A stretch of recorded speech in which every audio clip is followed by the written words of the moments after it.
시청자 여러분 안녕하십니까? 금요일 뉴스원 시작합니다. 네, 조금 전 마감된 증시 소식부터 전해드리겠습니다.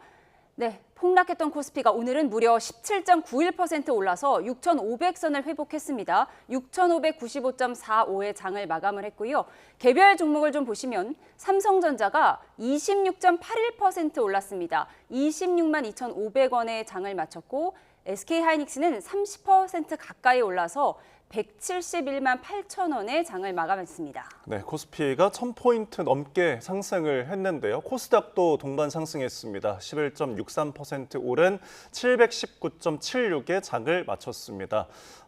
그리고 원달러 환율은 13.4원 내린 오후 3시 반 기준으로 1,424원을 기록했습니다. 환율은 계속 하락세를 보이고 있는데요. 코스피와 코스닥이 모두 동반 상승했다는 큰 폭으로 폭등했다는 소식을 전해드리겠습니다. 네, 다시 한번 전해드리겠습니다. 그제는 이틀 연속 서킷 브레이커가 발동되기도 해서 투자자들이 패닉에 빠졌다 이런 분석도 있었는데요. 오늘은 급 반등하면서 코스피가 17.91% 오른 6,500선을 회복을 했습니다. 삼성전자가 26.81%, SK하이닉스가 30% 가까이 오르면서 장을 마쳤다는 속보 전해드리고요. 자세한 소식은 들어오는 대로 추가로 전해드리겠습니다. 네, 폭염 관련 소식으로 이어갑니다. 폭염이 계속되는 경남에서 양산이 41.4도까지 오르며 기상관 측 사상 역대 1위 기온을 기록했습니다. 네, 폭염은 야외뿐만 아니라 물류 현장까지 덮쳤는데요. 현장에 나가 있는 취재기자들 차례로 연결해 보겠습니다. 네, 먼저 이명준 기자 경남 창원에 나가 있죠. 네, 경남 창원시 용지호수공원에 나와 있습니다. 네, 최승훈 기자는 인천공항의 물류센터인가요? 네, 인천공항 항공물류센터에 나와 있습니다. 네, 먼저 영남의 더위 상황부터 보겠습니다. 이명준 기자, 창원에도 폭염 중대경보가 내려졌는데 지금 얼마나 덥습니까? 네, 그야말로 혹석입니다. 제가 나와 있는 창원 용지호수공원은 창원 시민들의 쉼터이자 산책 공간입니다. 그런데 제 뒤로 보시는 것처럼 그 공원은 한산하고 오가는 시민을 찾기 어렵습니다. 가만히 서 있어도 땀이 줄줄 흐르는 찜통더위 때문입니다. 공원과 인근을 둘러보니 이따금 보이는 시민도 양산을 써 햇빛을 가리거나 연신 부채질을 하며 더위를 식히는 모습이었습니다. 택시 정류장에선 쿨링포구가 연신 분무를 뿜어내고 있었고 버스 정류장에선 시민들이 냉방장치가 가동되는 실내 공간에서 버스를 기다리고 있었습니다. 시민들을 힘들게 하는 폭염이 창원을 비롯한 경남에서 연일 이어지고 있습니다. 이 가운데 양산의 폭염이 가장 심각한데요. 양산 기온 오늘 41.4도까지 치솟았습니다. 지난 2018년 8월 41도를 기록한 홍천을 뛰어넘는 기상관측 이래 역대 최고 기온입니다. 그제와 어제 연이틀 40.3도까지 오른 데 이어 사흘 연속 40도를 넘는 기록도 동시에 썼습니다. 창원도 어제 38.5도까지 올랐는데 오늘은 39도까지 치솟았습니다. 경남이 이렇게 더운 이유는 이중 고기압에 의한 열돔 현상 때문입니다. 위에서는 고온의 티베트 고기압이, 밑에선 뜨겁고 습한 북태평양 고기압이 겹쳐 열기가 빠져나가지 못하고 있습니다. 계속되는 폭염에 경남에선 온열질환 추정 사망자가 3명 나오기도 했습니다. 노약자는 물론 건강한 사람도 위험한 폭염이 이어지고 있는데요. 낮 시간대 불필요한 외출은 자제하고 외출하더라도 양산을 쓰고 자외선 차단제를 바르는 게 좋습니다. 네, 이번에는 공항 물류센터로 가보겠습니다. 최승훈 기자, 지금이 가장 더울 시간일 텐데요. 열기가 어떻습니까? 네, 제 뒤로 화물차와 지게차가 분주히 짐을 실어 나르고 직원들은 밖에 놓인 상자를 옮기느라 바쁩니다. 무더운 날씨에도 분주히 움직이는 모습입니다. 이곳 인천공항 항공물류센터에 입주한 민간업체들은 고객들의 짐을 받아 항공기에 짐을 싣기 위해 공항으로 옮기는 작업을 하고 있습니다. 제가 서 있는 야외 못지않게 창고 안도 더운데요. 차량이 계속 오가야 해서 문이 활짝 열려 있다 보니 바깥의 열기가 고스란히 전해집니다. 저희 취재진도 창고 안에 들어가 봤는데 조금만 있어도 땀이 줄줄 흐를 정도였습니다. 업체들은 대형 화물을 수시로 옮겨야 하는 창고 특성상 이동형 에어컨 등 냉방장치를 설치하기도 쉽지 않다고 설명했습니다. 네, 그곳 직원들은 이런 더위를 어떻게 버티고 있습니까? 네, 이곳에 입주한 민간업체들은 창고에 보관된 화물 분류 작업부터 비행기에 실는 작업까지 담당하고 있습니다. 업체 직원들은 이렇게 무더운 날씨에 무거운 짐을 나르다 보니 금세 땀이 비오듯 흘러 옷을 여러 벌 챙겨와 갈아입는다고 말하기도 했습니다. 직접 들어보시겠습니다. 저희가 이제 A4 용지 같은 거 부착하거나 뭐 할 때 있는데 이게 땀이 뚝뚝 떨어지니까 이게 젖어서 이게 막 젖고 그래요, 종이가. 그러니까 인쇄된 부분이 지워지고 그럴 정도고. 창고 내부에 에어컨이 있는 사무 공간이 마련돼 있지만 가장 더운 한낮에는 화물이 몰려 편하게 쉴 시간도 없다고 하는데요. 당분간 폭염이 기승을 부릴 것으로 보이는데 이곳에서 일하는 직원들의 구슬땀 역시 계속될 것으로 보입니다. 네, 계속되는 폭염 속에 활동하실 때 온열 질환 예방에 각별히 유의해야겠습니다. 이명준, 최승훈 기자 고생하셨습니다. 네, 이렇게 이틀 연속 40도를 기록한 경남 양산이 오늘은 41.4도, 기상 관측 사상 역대 최고 더위를 기록하고 있습니다. 네, 다음 주에는 영남의 극한 폭염이 서쪽으로 확대되면서 서울도 37도까지 오를 것으로 전망이 되는데요. 이번 폭염의 원인과 전망 전문가와 함께 자세히 짚어보겠습니다. 이현호 공주대 대기과학과 교수님과 함께 해보겠습니다. 교수님 안녕하십니까? 네, 안녕하세요. 네, 지금 경남 양산이 사흘째 40도를 넘었습니다. 오늘은 41.4도라는 기록적인 기온을 기록했다고요? 예, 그렇습니다. 40도를 한반도가 넘었던 적이 이번 처음이 아니고, 1994년에도 넘었던 적이 있었는데, 그때는 그 일회성으로, 건달성으로 넘었던 적이 있었는데, 지금 이번 경남 양산은 오늘 41.4도를 처음으로 3일 연속으로 40도를 넘게 되는 그런 기록을 세웠고요. 그래서 제가 알고 있는 한은 그 한반도에서 기상관측이 시작된 이래 최초로 있었습니다. 네, 지금 122년 만에 최고 기온을 기록한 부산도 연일 38도를 넘고 있거든요. 부산은 사실 바다가 있으니까 이게 천연 에어컨 역할을 하는 도시라고 하는데 올해는 왜 이런 현상이 나타나는 걸까요? 예, 기본적으로 두 가지 원인을 생각해 볼 수 있는데요. 일단 가장 네. 기본적으로 두 가지 원인을 생각해 볼 수 있는데요. 첫 번째로는 가장 우선적인 원인은 부산 주변의 바닷물의 온도가 너무 올라가 버렸기 때문입니다. 그 해수면 온도가 굉장히 지금 높게 유지가 되고 있고요. 이런 현상이 지금 한 2023년도부터 지금 한 4년 연속 계속 이어지고 있는 현상인데요.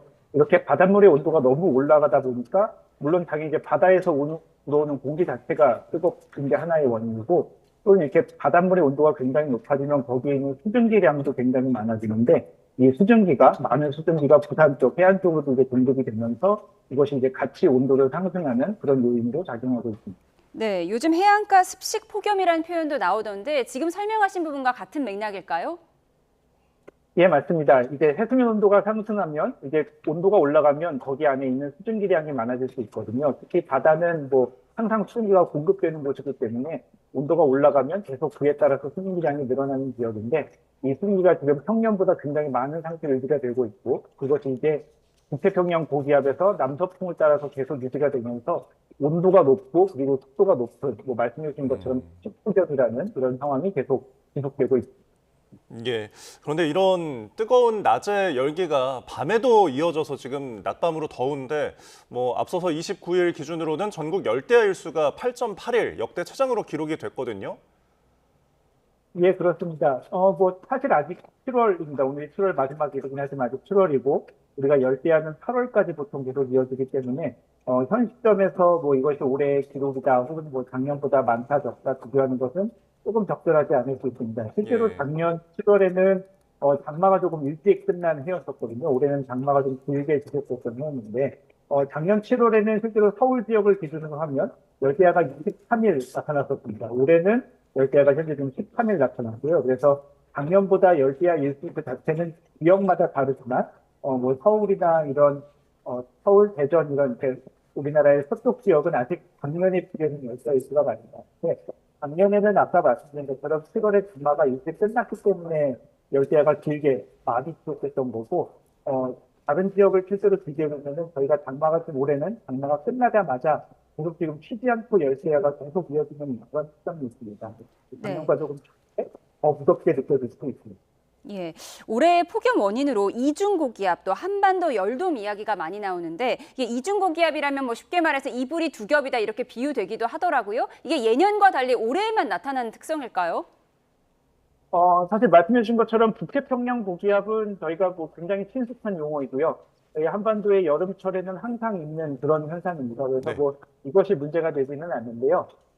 티벳 고기압은 조금 이야기가 다릅니다. 티벳 고기압은 한반도에서 굉장히 서쪽으로 멀리 떨어진 그 히말라야 산이 있고, 그 티벳 구원이 있는 그쪽에서 발원하는 고기압인데요. 이 고기압이 굉장히 세력이 강해지면 계속 이제 육지를 따라서 동쪽으로 확장하면서 우리나라, 심할 때는 일본 내륙까지 이제 영향을 끼칠 때가 있는데요. 이렇게 티벳 고기압이 북태평양 고기압 위를 이쪽으로 덮게 되면 더 힘이 강한 그런 폭염이 나타날 수 있게 됩니다. 네. 근데 다음 주에 더위가 이제 전국으로 확대된다는 예보가 있는데 서울이 37도까지 오른다는 전망이 있거든요. 이것도 고기압과 관련이 있을까요? 네, 그렇죠. 다음 주에 이제 서울의 온도가 올라가는 것은 바람의 방향이 바뀔 것으로 현재 좀 예측이 되고 있습니다. 현재는 지금 우리나라에 들어오는 방향이 남서풍입니다. 그래서 그리고 이제 서쪽에서 바람이 들어오기 때문에 산을 지나서 동쪽으로 이제 더위가 쌓이는 그런 생현상과도 그런 것 영향이 있는데요. 지금 현재 예측으로 보면은 다음 주쯤에 이제 한반도 남쪽으로 태풍이 하나 지나갈 것으로 예상합니다. 매우 강력한 힘을 가진 태풍이고요.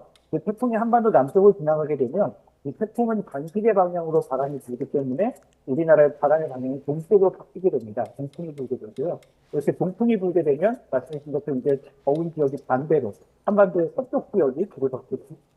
예, 지금 폭염뿐 아니라 영남은 가뭄도 심상치가 않은데 비 소식은 없을까요? 예, 말씀해주신 것처럼 사실 영남 지역은 올해 장마 기간에도 사실 거의 비가 오지 않은, 굉장히 가물었던 그런 날씨를 들었었는데요. 장마 기간에도 거의 비가 오지 않고, 그 뒤에 지금 현재 폭염은 굉장히 강하게 영향을 미치고 있는데요.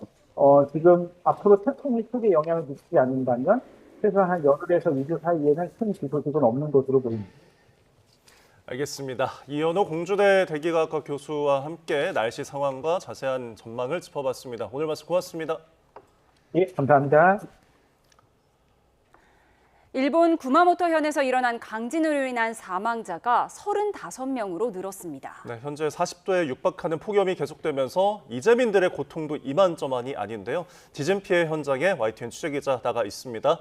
이승배 특파원, 지금 피해 현장이 아닌 다른 곳인 것 같은데요. 거기가 어딘가요? 네, 지금 제가 있는 곳은 일본 구마모토 우키시에 마련된 피난소입니다. 이번 지진의 피해가 가장 컸던 곳 중 하나인데요. 지금 여기는 피난소로 들어가는 입구입니다. 제가 중계를 준비하는 중에도 이재민들 발길이 계속해서 이어지는 모습을 볼 수가 있었습니다. 내부에는 촬영이 조금 제한이 되어 있어서 제가 먼저 들어갔다 와봤는데요. 준비한 영상을 한번 보시겠습니다. 지금 보시는 화면입니다. 시청에 딸린 체육관에 이렇게 피난소를 꾸렸습니다. 번듯한 텐트 이런 건 전혀 없고요. 종이 상자 위에 얇은 모포 정도 하나 깐 정도입니다. 아무래도 바닥이 딱딱하니까 의자 위에서 누워서 휴식을 취하는 분들도 계셨습니다. 다들 급하게 쇼핑백에 간단한 집기만 챙겨서 집을 나선 모습이었습니다. 그래도 여기는 건물에 전기가 들어와서 선풍기나 에어컨이 켜져 있어서 굉장히 시원한 모습이었습니다. 마실 물이나 간단한 도시락도 제공하고 있습니다. 이재민 몇 분을 만나서 지금 가장 필요한 게 뭐냐라고 여쭤봤는데요. 하나가씨 이렇게 말했습니다. 좀 씻고 싶다. 그래서 이곳 대피소에도 간단한 샤워장을 꾸려놨는데요. 어른 한 명 겨우 들어갈 정도로 이 공간이 좁은데 예약 대기가 빽빽하게 차 있었습니다. 기다리는 사람이 많아서 10분으로 시간도 제한을 해놨는데요. 굉장히 붐비는 모습이었습니다. 이재민 중에는 이 아이들과 같이 있는 가족들도 여러 보였는데 지진에 무더위까지 더해지면서 굉장히 다들 지친 모습이었습니다. 현재 구마모토에는 이런 대피소가 390곳 가량이 마련이 되어 있습니다. 이곳에는 주민 9천여 명이 대피 생활을 이어가고 있습니다. 네, 안타깝게도 지진으로 인한 사망자가 오늘도 늘었다고요. 네, 맞습니다. 오늘 오전에 한 명이 더 추가되면서 일본 정부가 밝힌 사망자 수는 모두 35명으로 늘어났습니다. 대형 쇼핑몰에서 7명, 그리고 제지 공장에서 9명이 숨진 것으로 집계가 됐습니다. 쇼핑몰은 오늘도 추가 생존자를 찾기 위한 수색 작업이 진행 중입니다. 하지만 제지 공장은 어제부로 종료가 됐습니다. 지금 제가 나와 있는 우키시를 비롯해서 주변에 있는 고사마치 등에서도 사망자가 확인이 됐습니다. 일본 정부는 지진 발생 72시간, 그러니까 오후 4시 반까지를 구조 골든타임으로 보고 있는데요. 지금이 시간이 거의 4시가 다 됐으니까 정말 시간이 얼마 안 남았습니다. 일본 정부는 골든타임이 끝나기 전에 인명을 구조하기 위해 총력을 기울이고 있다고 밝혔습니다. 지금까지 일본 구마모토 우키시 피난소에서 YTN 이승배입니다. 검사의 보안 수사 권한까지 완전히 폐지하는 형사소송법 개정안이 이제 국회 본회의 통과를 앞둬서 곧 현실이 됩니다. 네, 잠시 뒤에 국민의힘의 무제한 토론 필리버스터를 강제 종료하고 표결에 붙일 전망인데요. 국회로 가보겠습니다. 부장원 기자. 네, 국회입니다. 네, 잠시 뒤면 필리버스터도 종결되고 형사소송법 개정안 표결이 진행되는 거죠? 그렇습니다. 정확히 어제 오후 4시 6분 더불어민주당이 무제한 토론 종결을 신청한 뒤 이제 꼬박 하루가 다 돼갑니다. 지금 마지막 주자 국민의힘 김태규 의원이 발언을 이어가고 있는데요. 무소속 한동훈 의원도 필리버스터를 신청했었지만 워낙 뒤순서다 보니 끝내 발언대에는 서지 못했습니다. 24시간이 지나면 토론을 강제로 끝낼 수 있는 만큼 범여권은 이제 10여 분 뒤면 필리버스터를 끝내고 본회의에서 법안 표결에 들어갈 방침입니다. 보수 야권 의석수가 절대적으로 열세다 보니까 통과는 사실상 예정된 상황에 국민의힘은 아예 표결에 불참할 거로 보입니다. 72년 만에 전면적인 형사사법체계 개편 코앞으로 다가왔습니다. 곧이어 국회 신속처리 안건제도 패스트트랙 심사 기간을 최장 330일에서 90일로 대폭 줄이는 국회법 개정안을 두고 필리버스터 대치는 계속 이어질 전망인데요. 다만 오늘 자정 7월 임시국회 회기가 끝나면서 무제한 토론은 자동으로 종료가 되고요. 8월 임시국회가 열린 뒤 첫 본회의에서 표결에 붙여지게 됩니다. 네, 검찰의 보안 수사권 문제를 둘러싼 국회 차원의 논의는 이렇게 일단락되는 모습이지만 앞으로 파장이 적지 않을 것으로 보이죠? 그렇습니다. 사법 시스템 전반에 전면적이고 또 급격한 변화가 예고되면서 어느 쪽으로든 후폭풍이 거셀 거란 해석이 많습니다. 한병도 민주당 대표 직무대행은 수사와 기소의 완전 분리를 달성해 검찰 권력의 집중을 끝냈다 이렇게 자평했습니다. 새로운 제도 출범 과정에서 국민의 권리 보호에 빈틈이 생기지 않도록 꼼꼼히 살피겠다 목소리도 높였는데 들어보겠습니다. 검찰 권력을 헌법과 국민의 통제 아래 두는 역사적 전환점입니다. 새로운 제도 출범 과정에서 국민의 권리 보호에 빈틈이 생기거나 수사 공백이 발생하는 일이 없어야 합니다. 네, 다음 주 민주당은 대국민 보고회도 열고 피해자 권익 강화 기구도 설치한다는 계획인데요. 여권 내부에서도 우려가 큰 만큼 여론의 향방에 촉각을 기울이는 모습입니다. 특히 보안 수사권 폐지뿐 아니라 공소기각 사유 확대 조항까지 이번 형사소송법 개정안에 추가된 사실 뒤늦게 알려지면서 파장이 심상치가 않은데요. 이런 가운데 한병도 대표 대행은 예정에 없던 기자회견을 열어 대통령 배우자와 친족, 고위공직자를 감찰하는 특별감찰관 후보를 깜짝 발표했습니다. 검찰 출신 최길수 변호사입니다. 정기국회 전 마무리하기 위해서라고 언론적인 이유는 됐는데 부정적인 여론을 의식한 행보란 해석도 나옵니다. 국민의힘은 민심도 민생도 저버린 소시오패스 정권의 사법 파괴 폭주라고 날을 세웠습니다. 정점식 원내대표는 법을 수호해야 할 국회가 대통령 재판을 없애기 위해 사기 도박, 밑장 빼기 같은 파렴치한 속임수를 자행한 거라고 맹비난했습니다. 사법 체계 곳곳에 구멍을 뚫어주었습니다. 민주당이 외친 일하는 국회가 고작 이재명 대통령의 재판 삭제를 위해 도피로를 깔아주는 일을 하는 국회란 말입니까? 그러면서 이번 악법은 법치주의의 종말이라며 거대한 민심의 분노 반드시 민주당을 심판할 거라고 경고했습니다. 지금까지 국회에서 YTN 부장원입니다.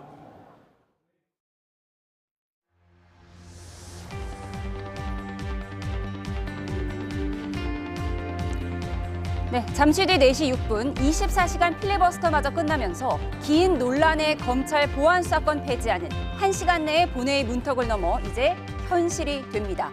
수사권이 없어진 검사들은 경찰의 보안 수사 요구만 할 수 있는데 장윤기 사건처럼 경찰이 증거를 숨겨버리면 검사가 실체를 파악할 수 없어서 보안 수사 요구 자체도 힘듭니다. 보안 수사 대신 검사의 사실 확인권이라는 게 있다지만 법원에서 증거로 쓸 수 없어서 실효성이 없습니다. 사회적 약자 대상 7대 범죄는 모두 전권 송치하겠다고 했지만 경찰이 초기에 살인 혐의만 적용했던 장윤기 사건은 보시는 것처럼 이 7대 범죄에 해당하지 않습니다.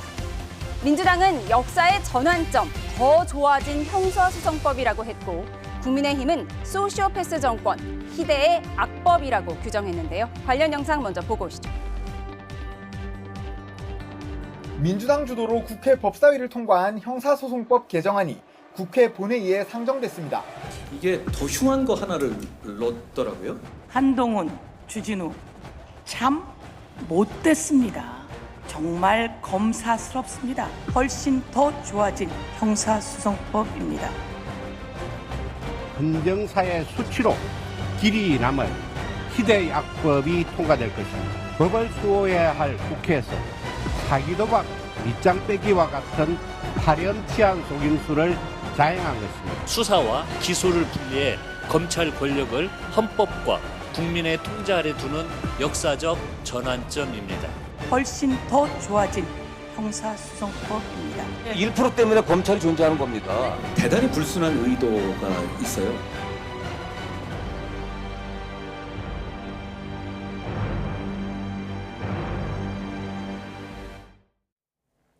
네, 오늘의 정치온 김준일 정치평론가, 김종혁 전 국민의힘 최고위원 두 분을 모셨습니다. 어서 오십시오. 안녕하세요. 안녕하세요. 네, 그동안 장윤기 사건 등으로 여러 논란이 부각됐지만 검수완박, 보안수사권 폐지는 몇 분 뒤면 이제 현실이 됩니다. 진짜 코앞인데요. 민주당은 역사의 전환점이다. 국민의힘은 희대의 악법이다. 이렇게 얘기를 했습니다. 어느 쪽에 무게를 실으십니까? 이견이 많은 법안에 모든 법안에 있으니까 이런 정쟁성 이런 거는 지켜보시면 될 것 같은데 저는 개인적으로는 좀 우려가 큽니다. 예, 한 해 형사 사건이 140만 건 정도가 있는데 보안 수사권이 없어졌을 경우에 생길 수 있는 많은 우려들이 제기가 됐고 국내 여론도 그렇고 전체적으로 우려가 있음에도 불구하고 수사 기소 분리를 해야 된다라는 지지층이라든지 이쪽에 여론을 좀 많이 담아서 이렇게 된 거거든요. 그래서 정성호 법무부 장관이 얘기했듯이 필요할 때 만약에 문제가 생겼을 경우에 필요할 때 바로바로 좀 보안 입법을 하는 방식으로 이거를 조금씩 개정해 나가는 것도 필요하지 않나 그 생각이 듭니다. 네. 막판에 논란이 증폭됐던 공소 기각 그래픽 잠시 보면서 설명을 해드리겠습니다. 우선 공소 취소, 그동안 많이 들어봤던 공소 취소는 검사가 주체가 되는데요. 검사가 스스로 제기한 공소를 처리하는 거고 공소 기각, 이게 마지막에 들어왔다는 건데 판사가 주체입니다. 판사 재량으로 재판을 종결하는 행위를 말합니다. 그래서 현행 형사소송법에 공소기각 사유가 원래 있기는 한데 이 왼쪽에 보시는 게 기존에 있는 거고요. 오른쪽에 보시면 이 두 가지가 추가됐습니다. 중대한 위법 수사, 소추재량권에 현저한 일탈이 있을 때 판사 재량으로 이제 재판을 멈춘다, 종료시킬 수 있다, 이런 부분입니다. 국민의힘에서는 여기에 지금 반발하고 있는 거죠. 그러니까 일단 형사소송법을 바꿔놨는데 아무도 모르게 저 두 가지 조항을 슬쩍 집어넣은 거잖아요. TF팀에서 만든 조항에는 없었습니다.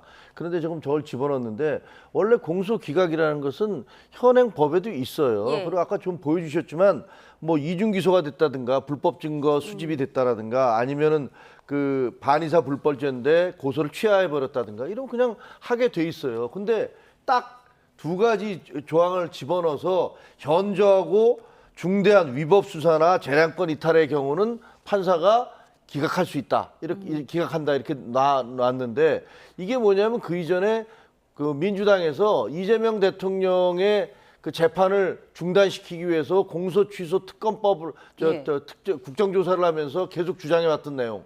그리고 공소 취소 특검을 만들면서 주장해 왔던 내용. 그걸 그대로 거기다 집어넣은 거예요, 그냥. 그러니까 저 법안은 그냥 대통령 한 사람을 방어하기 위해서 집어넣은 법안이라고 이 주장을 해도 거기에 대한 반박할 게 없어요. 아니 얘기하는 게 판례에 이미 다 있었던 것이다. 그러면 형사소송법의 그 조항 중에서 판례는 수십만 건이 해마다 만들어지는데 그런 조항들을 다 거기다 집어넣습니까?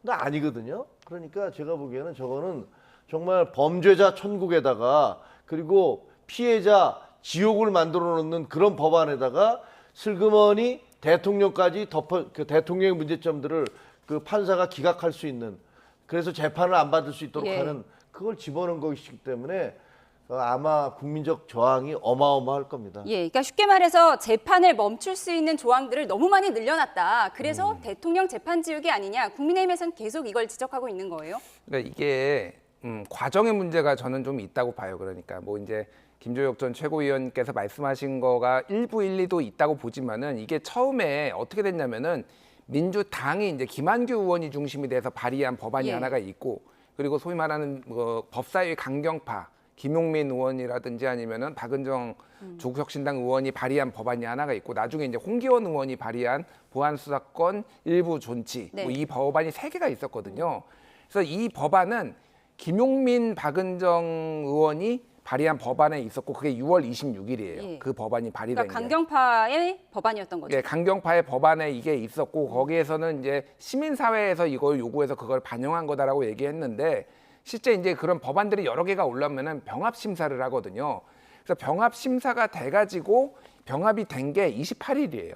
오늘이 31일이니까 사흘 전에 이게 민주당 안으로 된 거예요. 그래서 이거를 법안 소위에서 심사를 했거든요. 그게 지난 15일이었는데 그때는 국민의힘이 아직 법사위에 들어오지 않았을 때입니다. 그러니까 민주당 의원들끼리만 앉아가지고 이거를 얘기를 해서, 국민의힘에서는 그러니까 보안수사권 폐지 법안이 올라왔다고 하니 봐야 되겠는데요. 이게 뭐야? 이렇게 된 거예요. 이게 뭐가 됐든, 그러니까 뭐 국민의힘이 안 들어온 거 아니냐 이렇게 지적을 할 수 있지만은, 뭐가 됐든 이거는 절차에 문제가 있죠. 뭐 좀 냉정하게 얘기하면, 솔직히 얘기하면 이거는 제가 보기에는 거의 날치기 수준이라고 봅니다. 그러니까 왜냐하면은 같이 논의를 한 게 아니잖아요, 국민의힘하고. 저는 뭐 이견은 있을 수 있어요. 뭐 이런 시각도 있고 저런 시각도 있지만은 다수가 이걸 통과시킬 수도 있는데 같이 이거는 논의를 했었어야 됐다. 이거는 문제가 있다라고 볼 수밖에 없습니다. 예, 지금 속보가 들어왔는데요. 보안사건 폐지법, 무제한 토론, 필리버스터의 종결에 대한 표결이 돌입했다는 얘기가 됩니다. 제적의원 5분의 3 이상 찬성이면 토론이 종결할 수 있기 때문에 필리버스터는 종결될 것으로 보이고요. 바로 본회의 표결 절차에 돌입할 걸로 보입니다. 오늘이 중요한 건 이 본회의 표결을 거치면 다시는 돌이킬 수 없기 때문에 오늘이 역사적으로 중요한 날이 될 것 같습니다. 네, 소수 야당의 반대에도 법안을 막을 수는 없고, 이렇게 필리버스터로 24시간 지연시키는 것밖에는 할 수가 없었는데, 앞서 필리버스터를 신청했던 무소속 한동훈 의원은 순번 12번을 받아서 발언 기회를 얻지 못했습니다. 들어보시죠. 필리버스터 신청하겠다고 하셨었는데 이 부분은 국민의힘이랑 협의가 좀 안 됐을 것이죠. 지금 우리의 필리버스터 제도가 기형적이어서 그냥 24시간 안에 끝내게 돼 있잖아요. 무제한이 아니죠, 지금. 그래서 주호영 부의장을 비롯한 다른 훌륭한 분들께서 제가 하고 싶었던 말씀들을 국민들을 위해서 대신 해줄 수 있기를. 한동훈 전 대표가 이번에 그 12번을 지금 부여받았죠. 묘한 권력 다툼이라 좀 아쉽게 생각을 합니다. 1번 정도는 아니더라도 그래도 중간 정도 한 5, 6번 정도라도 이렇게만 들어가도 할 수 있으니까. 거기는 우리 당이 아니니까 그거는 이제 다른 절차로 필리버스터를 하겠죠. 하게 되면. 네, 무제한 토론 필리버스터라고 하지만 사실은 24시간 제한 토론이기 때문에 24시간을 나눠서 써야 되는데 한동훈 의원 12번을 받았습니다. 그래서 결국 발언 기회를 얻지 못했는데 김정일 의원께서 뭐 1시간이라도 좀 기회를 달라 이렇게 요청을 했었잖아요. 그러니까 지금 참 편협하다라는 생각이 들어요. 지금 문제가 됐던 그 형사소송법의 조항도 제일 먼저 그걸 폭로한 게 한동훈 의원이에요. 한동훈 의원이 페북에다가 야 우리가 모르는 사이에 이런 조항을 집어넣네. 흉한 것을 끼워 넣었다. 그렇죠. 흉한 것을 끼워 넣었어. 라면서 문제를 삼았던 거예요. 지난번에 대장동 사건과 관련한 그 항소, 포기, 검사들의 포기에 대해서도 그것도 문제 삼은 것들이 한동훈 의원이 오늘 검찰은 자살했다라는 것들을 올리면서 그게 완전히 사회적 문제가 됐었잖아요. 이번 건도 마찬가지고 지금 이 형사소송법 개정과 그리고 보안수사권 폐지에 대해서 가장 논리적으로 국민들께 설득할 수 있는 능력이 있는 사람이 저는 한동훈 의원인 것 같아요. 우리 당에서 어떤 분도 그렇게까지 많은 관심을 기울이면서 문제를 제기하지 않았었잖아요. 그러면 목표 자체가 이 법안이 얼마나 문제인가를 국민들에게 알려드리는 거라면 당이 무슨 소용이 있습니까? 무소속이라고 하지만 국민의힘 전직 대표였잖아요. 그러면 시간을 많이 달라는 것도 아니고 1시간이 됐든 뭐 1시간 반이 됐든 그러면 국민들에게 말씀을 하세요라는 기회를 주면 저분이 얘기를 하면 또 언론이 얼마나 많이 관심을 가지고 예. 그걸 보도를 하겠어요. 근데 그거를 저 12번 뒤로 늦춰서 결국은 발언을 못하도록 만들어 놓는, 야, 정말 국민의힘 지도부도 참 편협하다. 도대체 이렇게 해서 얻는 게 뭔가, 이런 느낌도 들고 참 답답하네요. 국민의힘 지도부에서는 언론이 한동훈 의원에게 관심을 갖는 것 자체가 싫었던 거 아닐까요? 뭐 복당 신경전이다, 복당 전초전이란 말도 나오더라고요. 뭐 아예 안 들어갈 수도 있다라고 얘기했는데 이제 뒷순위에는 들어갔습니다. 이게 이제 좀 어려웠던 부분이 뭐냐면은 민주당 의원들도 같이 여기에 필리버스터 발언에 참여를 했어요. 예, 그래서 원래 여야 이렇게 하는 거죠. 그러니까 예전에는 사실은 반대하는 쪽만 하다가 요즘에는 이제 뉴 노멀이 돼가지고 찬성하는 쪽도 들어오고 반대하는 쪽도 들어와가지고 서로 이제 논리를 많이 펴다 보니까 예. 그러니까 이제 양당이 먼저 서로 그 앞번호에서 이렇게 배치를 받다 보니까 무소속 의원이나 아니면 삼정당 의원들은 뒤로 이제 될 수밖에 없는 거죠. 그럼 왜 배려를 안 해줬냐? 그러면 이게 또 문제가 뭐냐면은 예전에 장동혁 대표처럼 혼자 24시간 하는 수도 있습니다. 예. 그러니까 이게 집단지성이 발휘돼서 그러면은 12번째면은 우리가 2시간씩만 하고 뒤에 1시간 남겨주자 뭐 이렇게 돼야 되는데 그것도 어려워요, 사실은. 그래서 참 좀 쉽지는 않은 문제였다. 2시간씩 좀, 했으면 12번째 발언기를 얻을 수도 있었을 텐데. 그렇죠. 예. 그렇게는 안 됐습니다. 이제 곧 본회의 통과가 되면 이제 남은 변수는 대통령의 거부권밖에 없습니다. 하지만 그럴 가능성이 높아 보이진 않은데요. 그동안 보안수사권 폐지에 우려를 표해왔던 정성호 법무부 장관도 거부권을 권유할 생각은 없어 보입니다. 국회에서 의결된 사항이고 또 저희도 따르면 거부권을 권유할 사항은 아닌 것 같습니다. 저게 뭡니까? 화끈하게 그냥 아부하든가 아니면 화끈하게 막던가. 네, 이런 가운데 국민의힘 김태교 의원은 정성호 법무부 장관이 국회 필리버스터를 마친 자신에게 잘했어요라고 말했다고 주장했습니다. 법무부 장관이 얼마나 답답했으면 그랬겠냐고요. 하지만 정 장관 측은 필리버스터 끝내고 내려왔으니 수고했다는 차원에서 한 말이다. 논리적 비약이라고 확대 해석을 경계했습니다. 네, 여기서 말하는 필리버스터는 오늘 필리버스터는 아니고 지난 21일 2차 종합특검 연장법에 반대하는 필리버스터였는데 우선 정성호 장관이 김태규 의원에게 잘했다라고 말한 것 자체에 지금 굉장한 의미를 부여하는 것 같아요. 저는 저런 걸 공개하는 게 별로 옳지는 않은 것 같아요. 김태규 의원이 옳지 않았다. 예, 이제 와서 마치 저는 이제 정성호 법무부 장관을 이렇게 나쁘게 얘기하면 이제 좀 뭐라 그러나 욕 먹이는 거죠. 그러니까 뭐랄까 지금 곤란하게 만들겠다는 건데.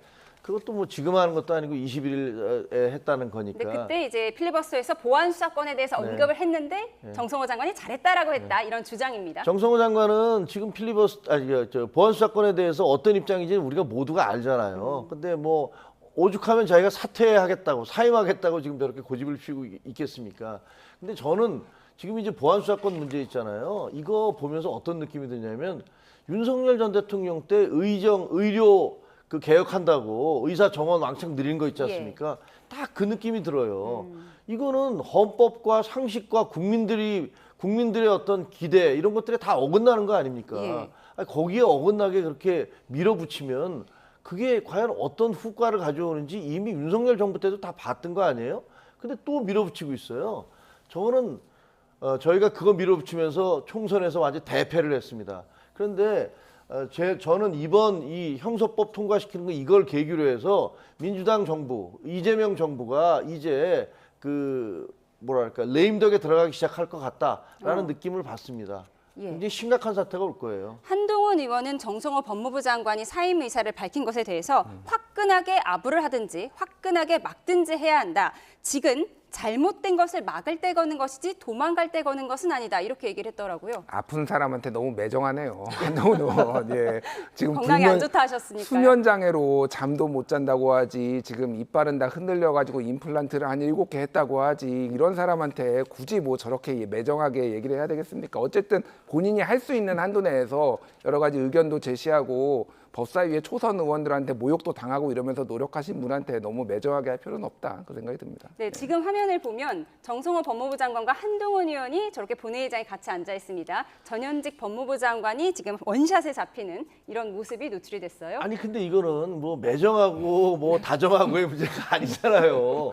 이거는 국정에 대한 겁니다. 그리고 국민의 어떻게 보면 인권 그리고 국민의 권리와 관련된 것이에요. 근데 거기서 뭐 말로써 무슨 몸이 아프시거는 알겠는데 저도 안타깝게 생각합니다. 개인적인 친분도 있는데 근데 그거랑 상관없이 이 부분에 대해서는 장관으로서 확실하게 입장을 밝히셔야 돼요. 그게 역사에 남는 길입니다. 본인이 반대를 하든지 아니면 찬성을 하시든가 총대를 메고 이것도 아니고 저것도 아니고 뭐 예를 들어서 어떤 법안에 대해서 뭐 자기 입장을 밝히기 위해서 사표를 냈으면 나는 이래서 사표를 낸다라고 분명히 하시든가 이것도 아니고 저것도 아니고 뭐 저런 식의 어정쩡한 태도를 보이는 건 별로 옳지 않아 보인다라는 생각이 들어요. 네, 사의를 표명한 정성호 법무부 장관, 이 보안수사권 일부 존치가 필요하다 이런 얘기를 했었는데 이 보안수사권 폐지 책임은 여당의 강경파가 져야 할 것이다 이런 말을 했다고 전해지고 있습니다. 과연 어떤 의미일지 앞으로 지켜보도록 하겠습니다. 그런가 하면 올여름 우리를 더 짜증나게 만들었던 게 월드컵이었는데요. 어제 국회에서는 축구협회 청문회가 있었습니다. 그런데 축구 전술만 엉망인 줄 알았더니 국회의원들의 청문회 전술도 엉망이었습니다. 황당한 질문과 일방적 호통이 이어졌는데 들어보시죠. 손흥민 선수, 이재성 선수가 남아공전에 조기 출전 못한 것이 패인이다 이렇게 보고 있는 거예요. 그죠? 뭐 저희가 생각하기에는 조금 틀렸다고 생각합니다. 근데 왜 졌어요, 그럼? 왜 졌어요? 왜 그렇게 졸전을 벌이고 왜 졌어요? 경기를 하다 보면 뭐 이런 상황 저런 상황이 항상 생기기 때문에 왜 이런 질문을 하셨어요? 빌드업을 위한. 그랬는데 시간이 짧아서 요 뒷얘기를 뒤에서 질문을 했습니다. 네, 그래서 앞부분만 막 비난하셔서 네. AFC 규정이 지금 KFC가 따라야 될 강제 규정입니까? 오히려 피파에는 그런 규정이 없어요. 그것이 그러니까 강제 조항이냐고요. KFC가 따라야 될 역대 사상 최고의 전력 손흥민, 그다음에 김민재 등 이강재, 이강인 등. 네, 월드컵도 청문회도 전술 부재란 비판이 이어졌습니다. 최민희 의원이 왜 졌냐 이렇게 황당하게 물어보니까 코치가 눈을 껌뻑껌뻑하는 모습이 노출이 됐습니다.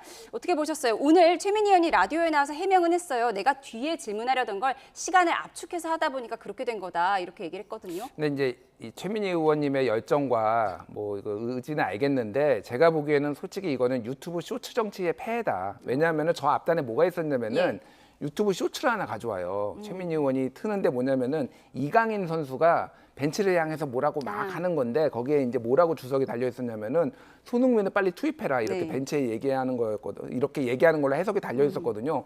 그래서 이거 왜 이강인도 얘기하지 않느냐 물어보니까 그때는 이미 후반전에 손흥민이 뛰고 있었던 상황입니다.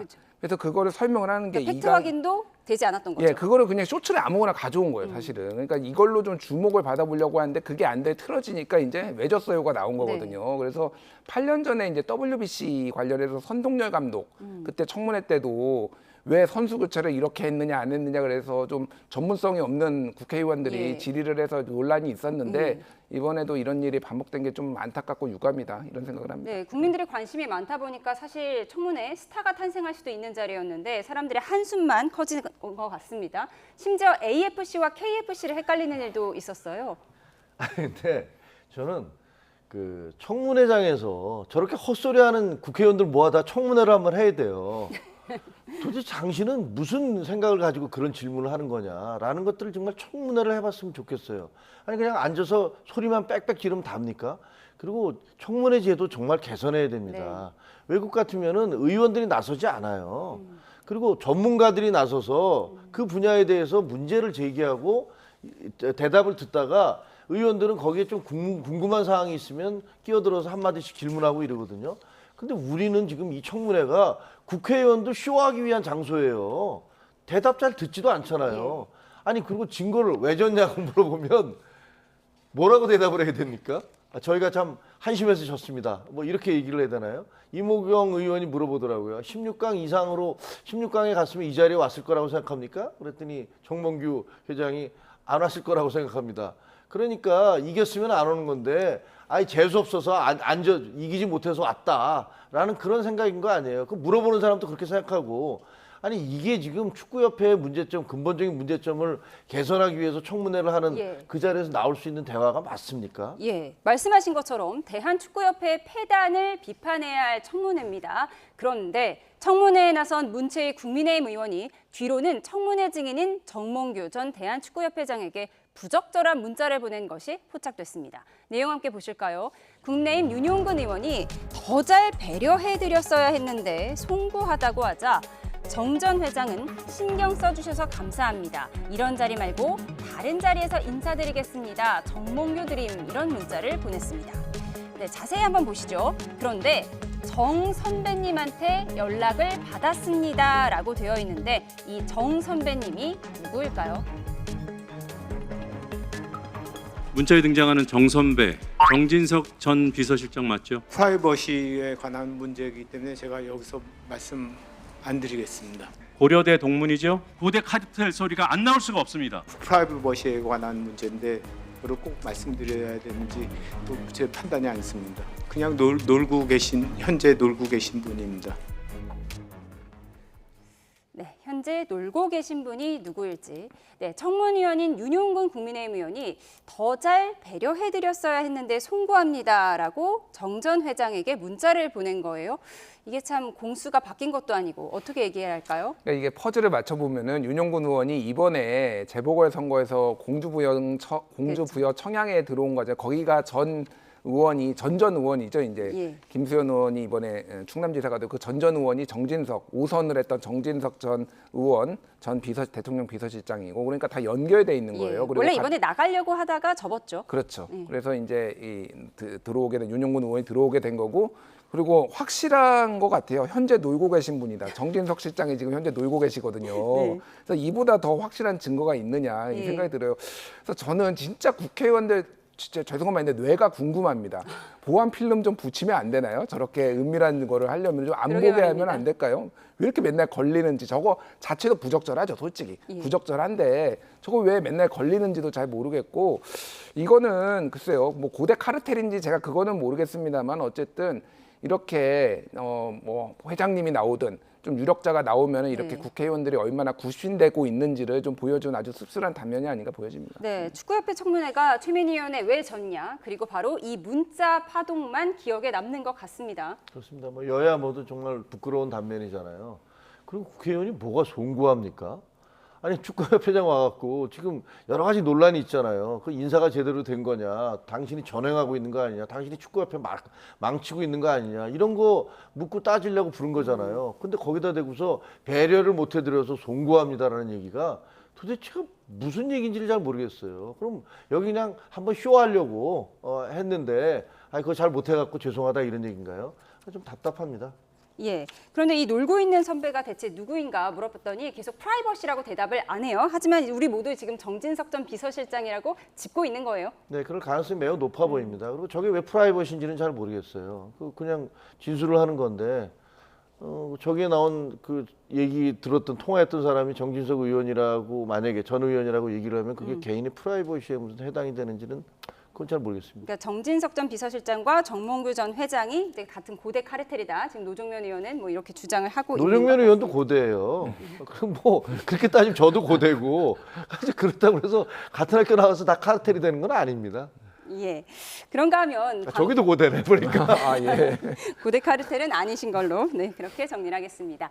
그런가 하면 방통위원장 출신인 이진숙 의원의 과학기술정보방송통신위원회 배정에 대해서 민주당이 반발을 하고 있습니다. 과방위로부터 위증 혐의로 고발당한 이진숙 의원이 과방위원이 되는 건 이해 충돌이라는 건데 첫 회의부터 고성이 오갔습니다. 들어보시죠.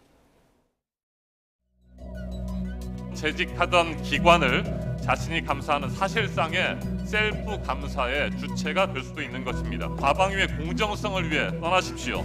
21세기 대한민국에서 과방위 민주당 의원 이름으로 마치 전학온 학생에게 집단 왕따, 집단 괴롭힘을 하듯이 저를 피고발인이라는 이유로 제가 이 자리에 앉을 자격이 없다면 이재명 대통령의 대통령 자격에 대해서는 다음에 말씀드리겠습니다. 우리 이진숙 위원이 무서운 모양입니다. 소리 지르지 마! 잠깐만요. 이준숙 의원은 이제 방통위원장이 아니라 국민의 선택을 받은 국민의 대표자입니다. 아직도 옛날처럼 갑질성 집단 괴롭힘을 가해도 된다고 생각하면 크나큰 착각입니다. 네, 항상 법제사법위원회가 시끄러웠는데 이제 과방위도 이렇게 뉴스의 대상이 되고 있습니다. 원래 피감기관 대상이었다가 이제는 국회 과방위원회 된 이준숙 의원, 어제 상임위 데뷔전이 아주 시끄러웠습니다. 그러니까 죄송합니다. 이해충돌 얘기가 나오는데 저는 뭐 이해충돌 소지가 좀 있다고 보기는 합니다. 그런데 이진숙 의원 말고도 그 전에 여러 의원들이 여러 논란들, 이해충돌의 논란이 있었거든요. 그래서 그거를 문제 삼느냐 안 삼느냐가 중요한데 예를 들면은 나경원 의원이 법사위에서 이제 국민의힘 법사위 간사를 맡으려고 할 때 그때 추미애 법사위원장이 계속 이거 이해충돌이 있다. 왜냐하면 남편이 법원장이기도 하고 본인이 당시에는 이게 국회 선진화법 패스트트랙에서 이제 국회에서 폭력행위가 있었던 거 관련해서 재판이 있기 때문에 이해충돌 있다고 지적을 했잖아요. 그러니까 문제를 삼으려고 하면은 문제가 되고 아니면은 안 되는데 특히 이제 얼마 안 됐어요, 사실은. 그 직전에 이제 과방위에서 이 관련해서 고발도 하고 이러기 때문에 민주당에서는 상당히 좀 불편해하는 거 아닌가 이렇게 뭘로 생각이 고발했던 됩니다. 거죠? 위증 혐의라고 하던데. 예, 위증 혐의 이진숙 방통위원장이 그때 당시에 2인 체제로 이제 계속 나와가지고 뭐 했던 뭐 여러 가지 행동들에 대해서 사사건건 당시에 민주당 주도의 과방에서 부딪혔었거든요. 그래서 이제 본인과 관련된 일을 이제 국정감사에서 다룰 수도 있어요. 이번 방비통위뿐만이 아니라 전 방통위도 다뤄야 될 거 아니에요, 국정감사에서. 그러면은 이해 충돌이 발생할 소지는 저는 있다라고 보는데 글쎄요, 뭐 그냥 뭐 이렇게 된 거 그러니까 어떻게 할 수가 없어요, 이거는. 왜냐하면은 국민의힘이 보임을 한 거기 때문에 이걸 뺄 방법은 없다. 예, 그렇게 보입니다. 네, 그러니까 이해 충돌은 핑계고 지금 국민의힘에서는 이건 집단 괴롭힘이다. 전학생을 왕따시키는 거랑 똑같다 이렇게 반발을 하더라고요. 공기잡기 비슷한 거라고 생각해요. 왜냐하면 이해충돌 따지면 국회 상임위의 이해충돌이 그냥 세고 셌으니까 어떤 것들은 너무 선택적인 그런 그 판단을 하는 거잖아요. 그러니까 그거는 별로 옳지 않다고 생각을 하고, 아니 그리고 저렇게 이해충돌이라고 주장을 한다고 그래서 그게 받아들여지고 저분이 무슨 사임을 하고 그럴 가능성은 거의 제로에 수렴하잖아요. 그런데 왜 저런 얘기를 하느냐? 그냥 아마 군기 한번 잡아보겠다. 신고식 한번 치르게 하겠다. 뭐 그런 입장인 것 같아요. 별 의미는 없어 보입니다. 근데 지금 어제 충돌의 중심에 섰던 이진숙 의원과 한준호 의원, MBC 선후배 사이잖아요. 예. 워낙 MBC가 많아가지고 사실 국회에 뭐 MBC 선후배인 게 큰 의미가 있냐 그 생각은 들기는 하는데, 그러니까 이 국회에서 사실 선후배들끼리 많이 만나요. 꼭 뭐 방송사 선후배뿐만 아니라 법조계 선후배도 굉장히 많고 그런데 진영이 달라졌기 때문에. 과거에는 이진숙 기자가 상당히 뭐라고 할까 친노조 성향도 있었고 그랬는데 그때 이제 이명박 정부, 박근혜 정부 지나면서 주요 핵심 보직을 맡으면서 이제 완전히 대척점에 섰거든요. 그래서 좀 불편한 일들이 좀 많이 발생하겠다 이 생각이 듭니다. 예. 네, 지금 국회 상황을 좀 전해드리면요. 형사소송법 일부 개정안에 대한 무제한 토론 종결, 이제 표결 절차가 끝나고 지금 명패를 확인하고 있는 장면을 보여드리고 있습니다. 지금 여기서 명패 확인과 이제 표결 절차의 마무리 수순이 되면 필리버스터가 공식적으로 종결이 되고요. 이제 형사소송법 개정안, 쉽게 말해서 검찰의 보안수사권 폐지안의 표결 절차가 들어가게 됩니다. 오늘 본회의 표결이 되면 이제 다시는 돌이킬 수가 없는 거죠? 법안을 폐지하기 전에는 뭐 안 되는 거죠. 근데 저는 아까 말씀드렸지만 저 법이 이제 통과가 되고 난 다음에 그 후유증을 과연 어떻게 감당할 것이냐, 그게 걱정이 되거든요. 예를 들면 법 왜곡죄 같은 경우는 지금 한 1000건 정도 들어왔는데 해당되는 건 10,000명이 넘는다고 그래요. 왜냐하면 내가 소송당했는데, 내가 재판받았는데 나를 수사한 검사가 혹은 나를 재판한 판사가 그 주변에 있는 사람들 다, 배석 판사들 전부 다, 그리고 나 수사한 경찰관 전부 다, 그리고 검사 전부 다 이런 식으로 해갖고 무더기로 여기다가 법 왜곡을 했다고 소송을 내는 거예요. 그래갖고 그 해당자가 지금 10,000명이 훨씬 넘어도 훌쩍 넘었다라고 얘기합니다. 그러면 이거는 또 어떻게 됩니까? 이제 아주 우린 소송 공화국 되게 생겼어요. 이것처럼 이렇게 후유증이 엄청나게 벌써부터 공개는 안 되고 있지만 이게 쌓여가고 있는데, 지금 형사소송법 개정을 해서 이제 보안수사권 없애버리면 그 피해자들은 도대체 어디 가서 하소연을 해야 되는지, 그리고 우리나라에 보면요, 그 이제 공소청 생기죠. 그다음에 중대범죄수사청 생기죠. 그다음에 검찰도 있어요. 국수본 있어요. 특검도 있고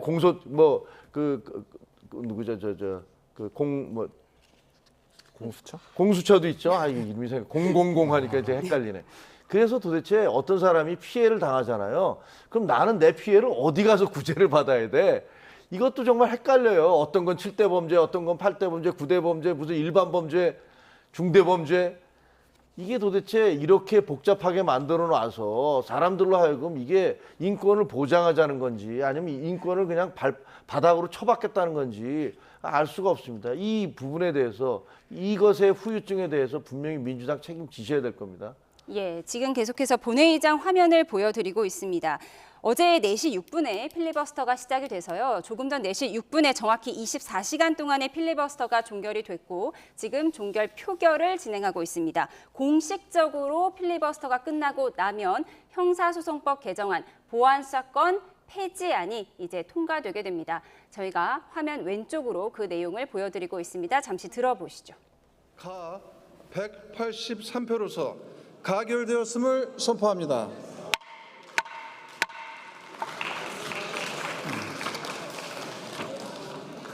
무제한 토론 종결 동의가 가결되었으므로 무제한 토론이 종결되었음을 선포합니다.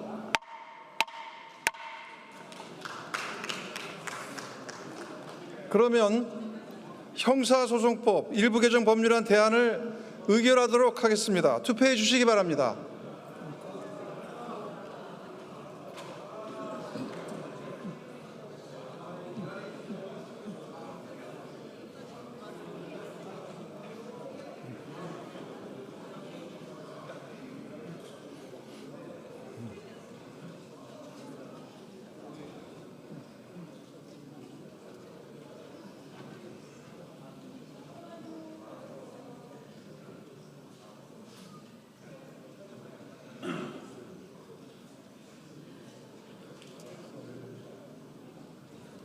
지금 재적 의원이 먼저 178명으로 보이고 있습니다. 아직 찬성과 반대 투표를 다 하셨습니까? 되지는 않았는데요. 그러면 투표를 마치겠습니다. 네.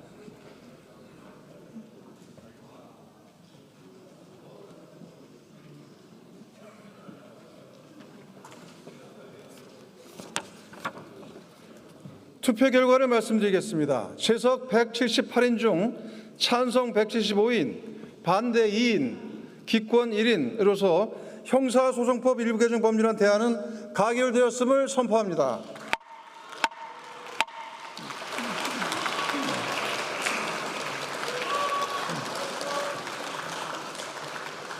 의사일정제 7항 국회법 일부 개정 법률안 대안을 상정합니다.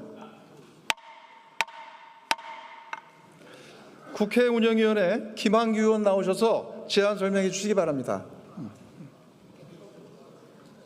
존경하는 조정식 국회의장님 그리고 선배 동료 의원 여러분. 이렇게 보안사건 폐지를 담은 형사소송법 개정안이 국회를 통과하게 됐습니다. 참 논란이 많았는데요. 결국 오늘 이렇게 국회 본회의를 통과하면서 검찰의 보안사건 폐지안 이제 역사 속으로 사라지게 됐습니다. 대통령의 거부권 행사 가능성은 좀 낮기 때문에 결국 이제 현실이 된 거예요.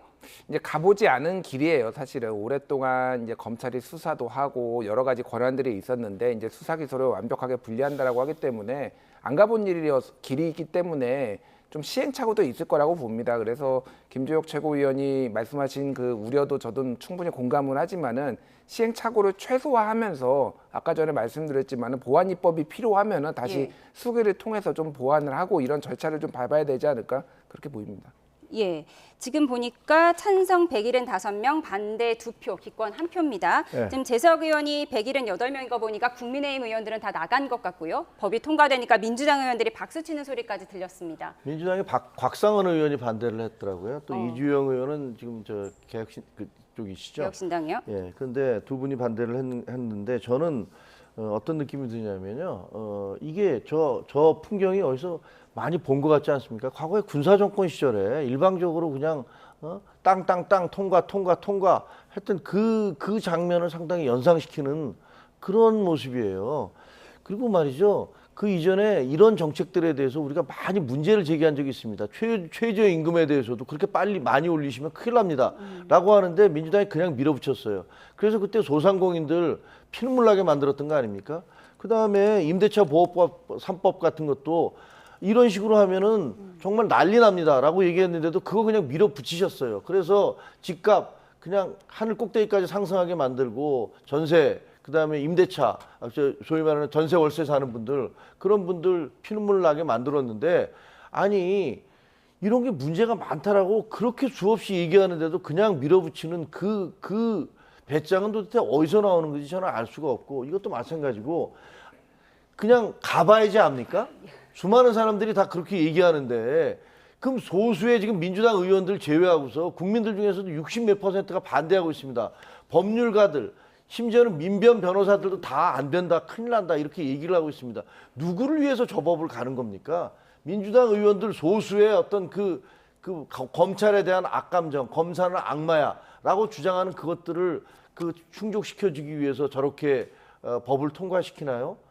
본인들이 이 사람을 위해서 합니다라고는 대통령도, 이재명 대통령도 아니 이렇게 가면 안 됩니다라고 얘기하는데, 그런데 그냥 밀어붙이고 있어요. 분명히 제가 보기에는 거기에 대한 어떤 책임을 지셔야 될 것이다 라고 생각하고 오늘을 기억해야겠다, 이런 생각도 하게 됩니다. 예, 지금 표결 결과를 보니까 말씀하신 것처럼 개혁신당 이주영 의원이 반대표를 던졌고요. 노무현 전 대통령의 사이 곽상원 의원도 반대표를 던졌고, 민주당 이소영 의원이 기권한 것으로 지금 개표 현황을 보니까 파악이 되고 있습니다. 민주당 의원 175명이 찬성을 했고요. 다시 말씀드리지만 개혁신당 이주영 의원이 반대, 또 노무현 전 대통령의 사이 곽상원 의원이 반대표를 던졌고, 민주당 이소영 의원, 그동안 이 보안수사권 폐지에 대해서 많은 우려를 표했던 의원인데요. 기권한 것으로 지금 개표 결과는 확인이 되고 있습니다. 네, 자세한 소식은 들어오는 대로 추가로 전해드리도록 하겠습니다. 오늘 긴 시간 김준일 정치평론가, 김종혁 전 국민의힘 최고위원과 함께했습니다. 오늘 말씀 감사합니다. 고맙습니다. 가결되었음을 선포합니다.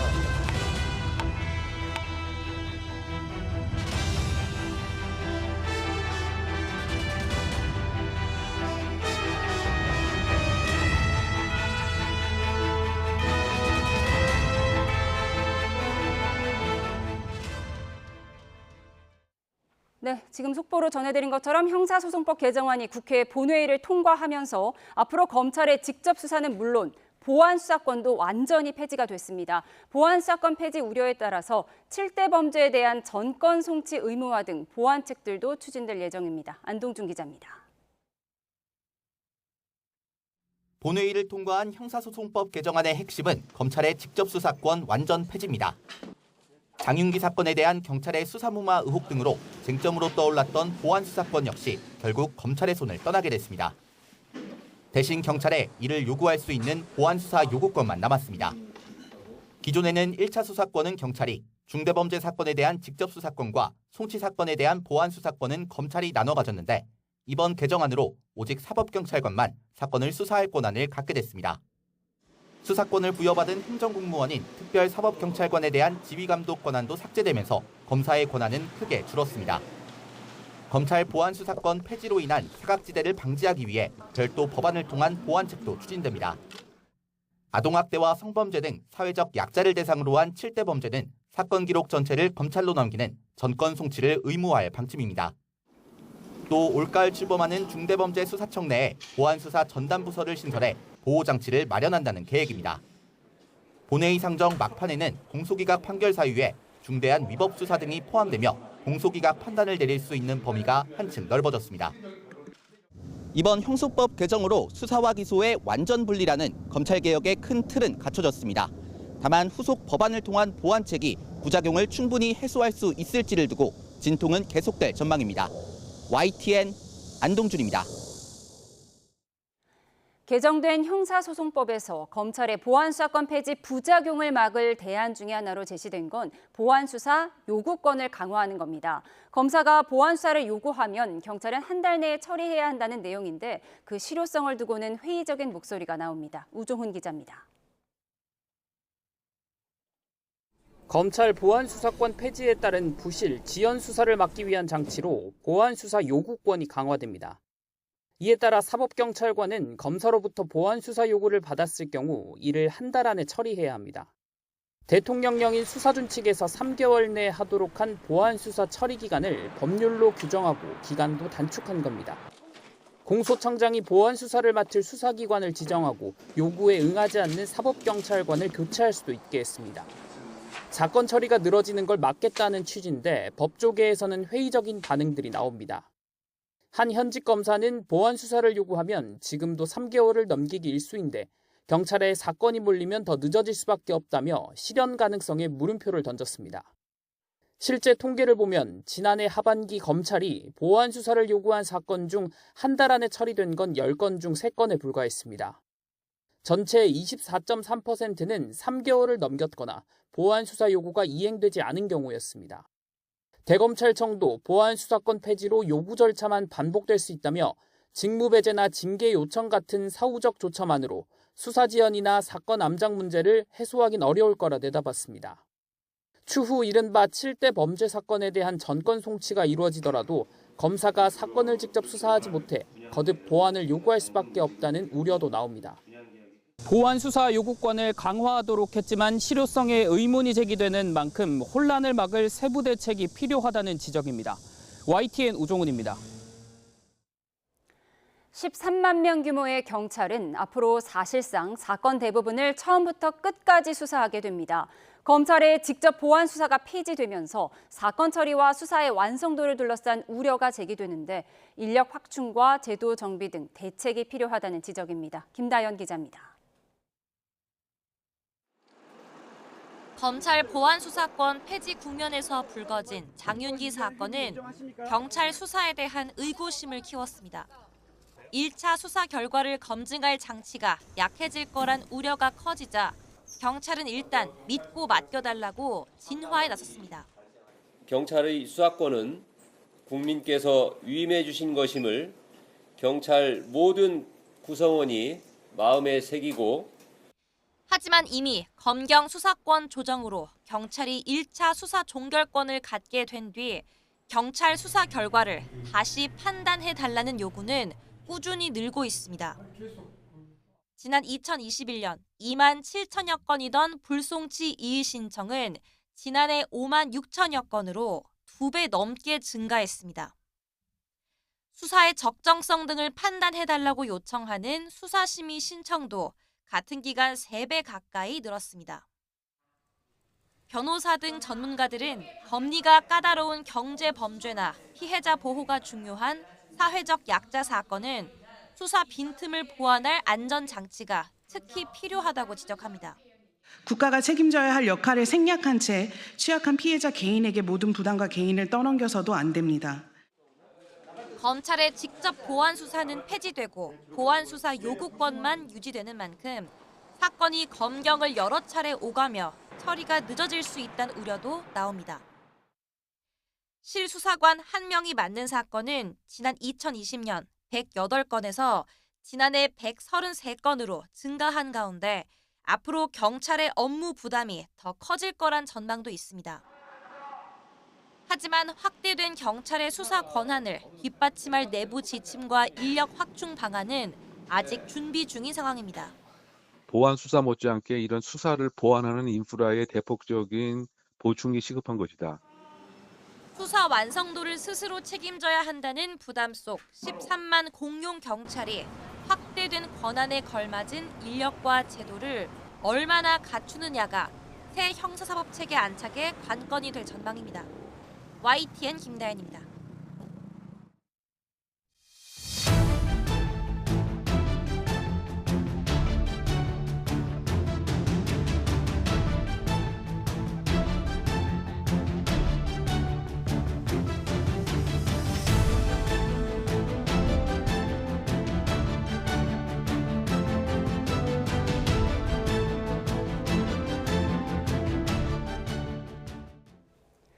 사흘 연속 하락 마감했던 코스피가 오늘은 18%에 가까운 반등세로 6,590선에 장을 마쳤습니다. 네, 이런 급등세에 코스피 대형주들은 상한가로 마감하거나 상한가에 가까운 가격으로 거래를 마쳤는데요.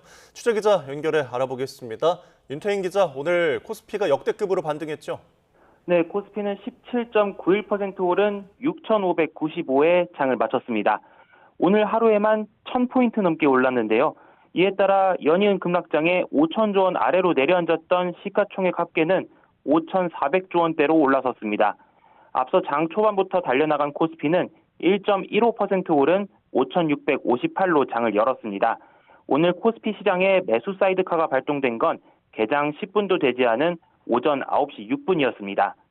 지수는 단숨에 뛰어올라 6천을 돌파했고 장중에는 18%가 넘는 6,631을 기록하기도 했습니다. 오늘 국내 증시는 밤사이 폭등한 미국 반도체주 등의 영향을 받은 것으로 풀이됩니다. SK하이닉스 ADR은 17.52%, 샌디스크는 25.99% 오르는 등 미국 반도체주들이 동반 상승했고 필라델피아 반도체 지수도 8.19% 급등했습니다. 이외에도 하이퍼스케일러인 아마존과 마이크로소프트가 AI에 관한 설비 투자 비용에 대해 기존 방침을 유지하거나 확대 방침을 내면서 AI 투자 확대에 대한 시장의 우려를 덜어낸 영향도 있는 것으로 보입니다. 또 오픈 AI 출신 연구원이 설립한 대형 펀드가 청산됐다는 소식이 전해진 것도 눈여겨볼 필요가 있다는 분석이 나옵니다. 해당 펀드는 4배 레버리지로 AI와 반도체주에 집중 투자했지만 최근 주가 조정으로 추가 증거금 요구 압박을 받았는데요. 펀드가 청산됨에 따라서 최근 반도체주 급락을 이끌었던 강제적인 주식 매도 물량이 상당 부분 소화됐고 이 소식이 미국 반도체주 상승에 영향을 줬다는 분석입니다. 우리 증시의 대형주들을 보면 먼저 SK스퀘어와 삼성전기는 모두 장중 상한가를 기록하고 마찬가지로 상한가로 거래를 마쳤습니다. SK하이닉스도 마찬가지로 상한가인 171만 8천 원의 거래를 마쳤고 삼성전자도 상한가에 근접한 26만 전자로 마감했습니다. 코스피 수급을 보면 개인이 순매도하고 외국인과 기관이 순매수했습니다. 이런 가운데 코스닥은 3.36% 오른 666으로 출발했고 장 초반 매수 사이드카가 발동되는 등 상승세를 이어가며 11.63% 오른 720에 마감했습니다. 코스닥 수급에서는 외국인과 기관이 순매수하고 개인이 순매도했습니다. 오늘 서울 외환시장에서 원달러 환율은 오후 3시 반 기준으로 어제 같은 시각과 비교할 때 13.4원 내린 1,424원에 거래됐습니다. 지금까지 경제부에서 YTN 윤태인입니다. 장윤기 사건을 지휘했던 광산경찰서 전 형사과장이 또다시 구속갈림길에 섰습니다. 네, 경찰 특별수사단이 한 차례 기각됐던 구속영장을 보강해서 다시 신청하면서 법원 심사가 진행됐는데요. 구속 여부는 오늘 밤 늦게 결정이 될 것으로 보입니다. 나현우 기자입니다. 장윤기 사건 수사 책임자였던 전 광산경찰서 형사과장 박모 경정이 영장 실질 심사를 받기 위해 법원으로 들어섭니다. 첫 구속영장이 기각된 지 열흘 만에 다시 구속 전 피의자 신문에 출석한 겁니다. 희생되신 고인과 유가족분들에게 대단히 송구하다는 말씀드립니다. 영장 실질 심사에서 성실히 소명했습니다. 경찰청 특별수사단은 영장 기각 이후 관계자들을 20여 차례 소환 조사하는 등 보강 수사를 벌였습니다. 하지만 박경정 측은 스토킹 수사 미흡을 은폐하려고 의도적으로 강간살인 혐의를 뺐다는 의혹을 전면 부인했습니다. 스토킹 사건은 담당 부서가 다른 데다 절차상 문제가 없었고 강간살인 대신 일반살인 혐의를 적용한 것도 강력팀의 보고가 제한적이었기 때문이라고 주장했습니다. 그걸 숨기기 위해서 일반 살인을 의도적으로 적용했다는 그것은 저희는 하나의 시나리오에 불과하다고 이렇게 생각합니다. 오히려 당시 강력팀장이 핵심 증거인 케이블타의 존재를 숨기다가 문제가 되니 형사과장에게 책임을 미룬 것으로 보인다고 주장했습니다. 또다시 구속 갈림길에선 장윤기 수사 지휘를 맡은 형사과장의 영장 발부 여부는 밤늦게 나올 것으로 보입니다. YTN 나윤호입니다. 음주운전을 했다가 마약 투약까지 적발된 시내버스 기사가 구속 송치됐습니다. 네, 경찰의 수사 결과 기사가 마약을 투약한 상태로 버스를 운전한 정황까지 드러났습니다. 사회부 취재기자 연결해서 자세히 알아보겠습니다. 김희영 기자, 피의자가 검찰에 넘겨진 거죠? 네, 경찰은 오늘 오후 중국 국적 40대 남성 A씨를 구속 상태로 검찰에 넘겼습니다. A씨는 마약을 투약한 채 운전했는지, 어디서 마약을 구했는지 등 취재진 질문에 아무 답도 하지 않았습니다. 직접 들어보겠습니다. 마약 취해서 운전한 적 있어요? 핸드폰은 어떻게 구했습니까? 위험할 거라 생각 안 했어요? 언제부터 마약 시작했나요? 송치 하루 전인 어제 경찰은 A씨에 대해 약물운전 혐의도 추가했습니다. 지난 24일 A씨를 음주운전과 마약류관리법 위반 혐의로 구속한 뒤 보강 수사한 결과입니다. 앞서 A씨는 업무 스트레스로 인해 퇴근 후 마약을 투약했다고 경찰에 진술한 것으로 전해졌는데 경찰은 마약 투약 시점과 버스 운행 일정을 대조해 일부 운행은 약물의 영향으로 지장을 받았을 우려가 있다고 판단했습니다. 필로폰을 흡입할 경우 보통 12시간가량 약물 영향이 지속되는데 경찰은 A씨가 투약 후 6시간 내외에 버스를 몬 경우를 추려 혐의에 포함한 것으로 파악됐습니다. 네, 정작 버스기사 피의자가 경찰에 처음 덜미를 잡힌 건 마약이 아니라 음주운전 때문이었죠. 네, A씨는 지난 23일 새벽 경기 시흥시에서 술자리를 가진 뒤 주거지가 있는 안산시까지 13km를 음주운전한 혐의로 현행범 체포됐습니다. 운전자가 차 안에서 잠든 것 같다는 신고가 경찰에 접수됐는데 당시 A씨의 혈중 알코올 농도는 면허 취소 수준이었습니다. 그런데 출동한 경찰이 A씨 차량에서 마약 투약 도구를 발견했고 간이시약 검사 결과 A씨에게서 필로폰 양성 반응이 나오면서 마약 혐의가 추가됐습니다. 조사 결과 A씨는 지난 5월부터 SNS를 통해 이른바 던지기 수법으로 10여 차례 필로폰을 구매해 투약한 것으로 확인됐습니다. 경찰은 이후 A씨가 마약을 투약한 상태로 버스를 몬 적이 있는지 수사를 이어가 약물운전 혐의까지 적용했습니다. 경찰은 송치 후에도 A씨의 추가 마약 투약 여부 등 여죄를 조사할 방침입니다. 지금까지 사회부에서 YTN 김영입니다.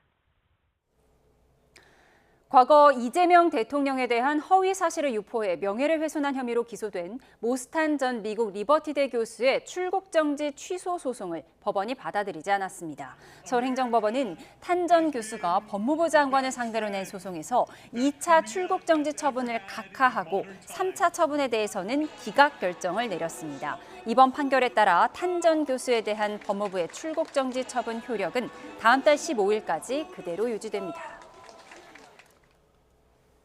소비자분쟁조정위원회가 쿠팡 개인정보 유출 사고와 관련해 쿠팡이 피해자에게 1인당 10만 원을 현금이나 쿠팡 캐시로 배상해야 한다고 결정했습니다. 이 위원회가 쿠팡의 개인정보 유출에 대한 손해배상 책임을 인정한 건 이번이 처음으로 지난해 개인정보 유출 사고와 관련해 소비자 50명이 집단 분쟁 조정을 신청한 데 따른 겁니다. 위원회는 개인정보뿐 아니라 공동현관 비밀번호와 주문 내역 등 사생활과 밀접한 정보까지 유출됐고 해커가 일부 고객에게 직접 유출 사실을 알리는 이메일을 보내는 등 실제 악용 가능성도 확인됐다고 판단했습니다. 쿠팡은 이번 결정과 관련해 소비자 분쟁조정위원회의 조정안을 받아본 뒤 면밀히 검토하겠다고 밝혔습니다. 국제축구연맹 피파는 수장인 인판티노 회장의 지나친 상업화 행보와 중립성 훼손 논란 등으로 내부 반발과 갈등이 끊이질 않고 있습니다. 네, 이번엔 인판티노가 월드컵 대회 운영을 아예 민간에 팔겠다는 구상을 내놓자 유럽축구연맹이 월드컵 불참을 선언하면서 또 정면 충돌했습니다. 김종욱 기자입니다. 인판티노 피파 회장은 기업 가치 200억 달러, 약 29조 원의 자회사 설립 구상을 발표합니다. 자회사가 월드컵 등 피파 주간 대회를 운영하고 지분의 최대 20%를 민간 투자자에게 팔겠다는 겁니다. 미국 투자은행 JP모건과 외부 투자자 유치를 협의 중이라는 보도가 나오기도 했습니다. Capturing that value requires additional expertise, additional insight, distinct from governing and developing the sport. 이 계획이 시행되려면 피파 평의회 승인과 211개 회원국 축구협회 과반 찬성이 필요합니다. 피파는 모든 회원국에 서한을 보내 9월 19일까지 자신의 계획을 지지하면 각 협회에 4천만 달러, 약 580억 원을 주겠지만 반대하면 현 제도에 따라 약 39억 원만 받을 수 있다고 밝혔습니다. 이 당근과 채찍에 각 대륙 축구연맹은 즉각 반발로 답했습니다. 아시아 축구연맹은 사전에 아무 협의도 없어 실망스럽다. 북중미 카리브 축구연맹도 적법 절차가 제대로 지켜지지 않아 깊은 우려를 표한다고 밝혔습니다. 유럽축구연맹은 대회 소유권 지분 민간 이전 제한을 만장일치로 단호히 거부한다고 밝혔습니다. 특히 제한이 전면 철회되고 FIFA가 소유 경영 구조나 대회 운영권을 민간 소유에 개방하지 않겠다는 구속력 있는 약속을 하지 않으면 유럽연맹 소속 어느 국가대표팀도 FIFA 주간 대회에 참가하지 않을 거라고 밝혔습니다. 월드컵은 매물이 아니라면서 외부 투자자들이 FIFA 대회 소유권 지분을 갖게 되는 순간 상업적 수익은 영구 의무가 되고 투자자의 기대는 FIFA를 날마다 압박하게 될 거라고 경고했습니다. 인판티노를 향해선 세계 축구의 수호자로서 FIFA가 져야 할 책임을 포기했다고 쏘아붙였습니다. 55개 회원국을 둔 유럽축구연맹은 이번 북중미 월드컵 8강 팀 중 6팀, 남녀 세계 랭킹 10개국 중 각각 6개국이 속할 만큼 세계 축구계 위상과 상업적 영향력이 막강합니다. 유럽이 월드컵에 불참한다면 FIFA로선 흥행이 크게 타격받는 건 피할 길이 없는 겁니다. 내년 3월 4연임을 노리는 인판티노.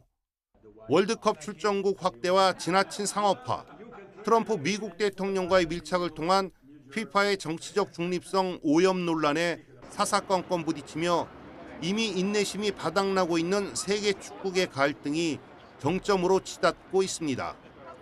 YTN 김종욱입니다. 네, FIFA도 문제인데 대한축구협회도 논란입니다. 대한축구협회를 상대로 한 청문회가 어제 국회에서 열렸습니다. 네, 의혹이 해소되거나 발전적 청사진을 그리기보단 논란거리만 나온 청문회라는 평가가 우세한 상황인데요. 최동호 스포츠 평론가와 함께 자세히 이야기 나눠보겠습니다. 어서 오십시오. 예, 안녕하세요. 네, 어제 청문회 참 논란이었는데 어떻게 보셨습니까? 자, 어제 청문회 맹탕 청문회였다라는 얘기도 있고요. 이제 그동안 보도되었던 내용, 네. 그리고 지난해 문체부 감사, 그리고 지난해에 국회 현안 질의에서 나왔던 내용보다 더 발전된 것은 없었다라고 볼 수가 있습니다. 그런데 저는 어제 청문회를 통해서 우리가 다시 확인할 수 있는 의미 있는 두 가지를 발견했다라고 말씀드리고 싶거든요. 자, 우선 첫 번째는 그동안 우리가 계속 지적했던 이 축구협회 정몽규 체제가 어떻게 구축이 되고 무엇을 매개로 카르텔이 형성됐는지 확인할 수 있었다라는 말씀 먼저 드리고요. 그리고 또 한 가지는 특히 그 전력강화위원회가 어떻게 운영되는지 그 속사정이 어떻게 드러났는데 그 속사정을 보니까 좀 죄송스럽게도 썩었다라는 표현을 쓰겠습니다. 이렇게 썩을 수가 있었었나라고 말씀드릴 수 있을 정도의 통탄함을 느꼈다고 말씀을 드리고 싶습니다. 우선 전력강화위원회는 잠시 후에 말씀을 드리고요. 축구협회의 그 정몽규 체제가 어떻게 구축이 되고 무엇이 매개였는지는 어떻게 확인이 됐는데, 자 우선 조국혁신당의 김재원 의원의 질의 시간에 확인이 됐거든요. 문체부가 축구협회를 관리 감독하죠. 근데 문체부 차관 출신 4명이 전부 다 축구협회 부회장으로 갔습니다. 그중에 가장 최근에 부회장했던 김정배 부회장은 연봉이 얼마냐고 물어보니까 1억 원이라고 답했거든요. 근데 잠시 후에 이게 위증이었다는 게 밝혀졌어요. 연봉 3억 5천만 원이었습니다. 연봉 3억 5천만 원 받는 자리에 축구협회 차관 출신들이 줄줄이 산하기관이었던 축구협회 왜 갑니까? 그 인사혁신처에 퇴직 공무원 취업 제한 규칙했거든요. 문체부는 이런 그 취업 제한, 그러니까 공무원으로 퇴직하고 난 뒤에 정보 빼돌리지 말고 전 소속 기관에 로비하지 말라고 이런 그 취업 제한 규칙을 만들어놨는데 문체부는 이런 취업 제한 규칙 적용을 안 받는 건지 이거 지금 문체부의 직원들이 이분들의 후배이자 부하 직원이었었거든요. 문체부가 지금 축구협회 개혁하겠다고 하는데 과연 문체부 믿을 수 있겠습니까? 그러니까 문체부와 축구협회의 카르텔이 있었다는 얘기고요. 그다음에 또 하나는 이 어용 축구인들을 계속 만들어냈다는 얘기입니다. 축구협회도 임원들이 있죠. 근데 임원은 출근해서 일하는 임원이 있고 비상임 임원들이 있습니다. 비상임 이사, 그리고 이제 비상임 임원들이 있는데 이 임원들에게 지금까지 지급된 총 급여성 지급이 28억 원이었다는 겁니다. 저도 이제 몇 군데에서 비상임 임원이거든요. 근데 교통비죠? 회의할 때마다 나가니까. 그러니까 비상임은 회의할 때만 나가고, 근데 이 회의록을 보니까 회의도 참석하지 않고 서면 결의가 대부분이었다고 합니다. 서면 결의가 뜻하는 거는 내가 인감 도장 줄 테니까 마음대로 다 하세요. 그런데 총 급여 28억 원씩이나 주고서 이 비상임 임원들 줬다고 하는 것은 회장님 마음대로 하세요라고 하니 어용 축구인들을 계속 돈과 사리로 만들어내면서 예. 정몽규 체제가 구축이 되고 운영이 되었다는 것을 어저께 확인했다라고 말씀드릴 수 있죠. 네, 잠시 속보를 전해드리도록 하겠습니다. 네, 조금 전 30분 전에 형사소송법 개정안, 검찰의 보안사건 폐지안이 통과가 됐는데요. 이에 대한 청와대의 반응이 나왔습니다. 청와대는 국회 입법 과정과 최종 판단을 존중한다고 밝혔습니다. 네, 형사소송법 개정은 수사와 기소의 분리를 통해 권력의 독점과 남용을 막는 한편 이 피해자와 국민 인권 보호 수준을 높임으로써 형사 시스템이 국민 곁으로 한 걸음 더 다가서도록 할 것다라는 입장을 밝혀왔습니다. 자세한 저희 이제 청와대 입장은 전해지는 대로 이어진 뉴스에서 전해드리도록 하겠습니다. 네. 네, 통탄스럽다는 이제 전반적인 평을 내어주셨는데 역대급 장면들이 좀 많이 나왔습니다. 하나씩 살펴보겠습니다. 총내 모습 먼저 보고 오시죠. 두 아들 1998년생이고 2000년생이죠. 네, 군대 다녀왔습니까? 안 다녀왔습니다. 예? 이재용 회장의 장남 시민권 포기하고 지원 입대했어요. 최민정 SK그룹 최태환 회장 차녀 여성인데도 해군 사관원 후보생으로 입대해서 병역 의무를 마쳤어요. 홍명보 감독 자제분들에게 병역 의무를 마치게 할 본의할 생각 있습니까? 본인의 선택을 존중할 수밖에 없습니다. 손흥민 선수, 이재성 선수가 남아공전에 조기 출전 못한 것이 패인이다 이렇게 보고 있는 거예요, 그죠? 뭐 저희가 생각하기에는 조금 틀렸다고 생각합니다. 근데 왜 졌어요, 그럼? 왜 졌어요? 왜 그렇게 졸전을 벌이고 왜 졌어요? 경기를 하다 보면 뭐 이런 상황 저런 상황이 항상 생기기 때문에.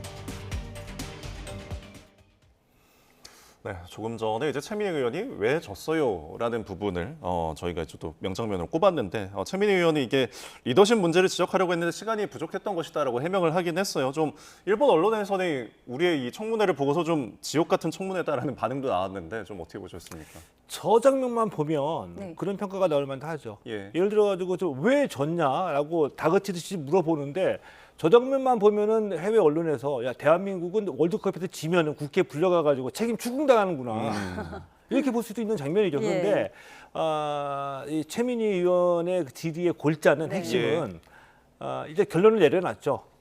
홍명보 감독이 이재성과 손흥민 선수 보복성으로 선발해서 제외했다. 이거 결론을 내려놓고 그에 합당한 답변을 김주경 코치한테 들으려고 하는데 답변이 제대로 나오지 않으니까 왜 졌어요라고 다그치는 겁니다. 그러니까 딱 두 가지가 느껴지죠. 우선 시간이 많이 없었나 바빠서 청문회 준비를 제대로 못했구나. 그리고 보도된 언론 내용에서 한 발자국도 더 나간 게 없어 보이죠. 그냥 언론 보도된 거 훑어가지고 그냥 물어봤다 이런 느낌이 들죠. 그리고 축구 그리고 월드컵에 대한 그리고 국가대표 운영에 대한 이해가 부족하다는 게 느껴졌고요. 이보다 더 걸작은 그 홍명보 감독 아들 병역과 관련된 얘기인 것 같습니다. 이거 아무래도 이런 얘기는 축구협회 청문회가 아니고 축구협회가 아니라 축구부 장관 임명할 때 청문회에서 다뤄야 될 문제가 아닌가 싶은데 뜬금없이 아들 홍명보 감독 두 아들의 그 병역과 관련된 질문이 나왔는데 굉장히 그 본질에서 벗어난 이 역시 이번 청문회의 본질에 대한 이해가 부족하고 축구와 축구협회 운영에 대한 이해가 부족한 상황에서 나온 해프닝이라고 봅니다. 네, 관심은 좋으나 좀 아쉬운 부분이었습니다. 그런가 하면 좀 눈살을 찌푸리게 하는 장면도 있었는데요. 저희가 좀 준비한 영상을 또 보고 오겠습니다. 문준희 위원장, 심판계 마피아 보스입니까? 설명할까요? 심판은 교육, 배정, 평가 세 군데로 나눠서 그걸 위원들이 누가 몰라서 있습니다. 지금 말씀드리는 거 그러니까 아니잖아요. 저기 있는 최수진이나 지승인 자세 똑바로 하십시오. 공손하게 대답하십시오. 아까부터 지금 다른 위원님들 말씀하시는 거 보고 있는데 말씀하고 저는 말하지 여기는 말랍니까? 국민의 민의의 목소리를 좀 전당입니다. 다운시키세요, 여기는 국민의 그러면. 룰로 돌아가고 거기는 끼지 마시고 좀 아침부터 잠시만요. 공손하게 대답하세요. 아니, 시간 멈춰주십시오. 제 말을 들어야 할 거 아니오. 물었으면. 잠깐만요. 시간 멈춰주십시오. 국회의원의 고성도 논란이지만 지금 심판위원장의 고압적 태도도 논란이 됐습니다. 일단은 한 100번을 양보해서 우리 문진희 심판위원장 100번을 양보해서 요거는 좀 이해할 수 있는데 좀 너무했다라고 말씀드리고 싶습니다. 누구나한테 그런 생각을 해볼 것 같아요. 내가 만약에 저 자리에 있다고 한다면 증인이나 참고인으로 어떻게 나는 대응을 할까? 그러니까 곤혹스러운 건 사실이죠. 예. 그러나 국회 이거 청문회 자리이기 때문에 그리고 또 개인 자격으로 참가한 것이 아니라 대한축구협회 심판위원장의 자격으로 참가한 것이기 때문에 최소한 지켜야 할 예의는 지켜야 된다라고 보는데 예. 어제 저는 중계방송에서 저는 확인은 못했는데 주머니에 손을 넣고 답변했다, 손을 끼워 넣고 답변했다 그래요. 그리고 뭐 거기는 끼지 마시고 아침부터 참 뭐 이런 얘기인데. 저는 이 국회의원들의 고성을 들으면은 이제 본인도 흥분할 수 있고 감정이 상할 수도 있습니다. 그래서 반박할 수도 있다라고 생각합니다. 그런데 그 반박은 적어도 대한축구협회 심판위원장의 반박은 논리적으로 듣는 사람이 수긍할 수 있고 이 정황상으로 그럴 수 있겠다고 이해할 수 있는 뭐 이 정도 수준의 답변이 나와야 되는데 예. 뭐 거기는 끼지 마시고 뭐 소리치지 말고 아침부터 이런 식의 답변은 그 시정 잡배들이 시비가 붙었을 때 서로 하는 얘기인데 이 정도 수준밖에 안 되나? 라는 생각이 들 정도였었고요. 이 정도 수준이었고 예. 저분이 대한축구협회 심판의 배정과 교육 총책임하는 자리에 있거든요. 네. 이러니 이 카메라가 비춰지지 않는 그들만의 세계에서의 그 언어와 교육의 행태들은 어떨까 이게 좀 궁금해지기도 했습니다.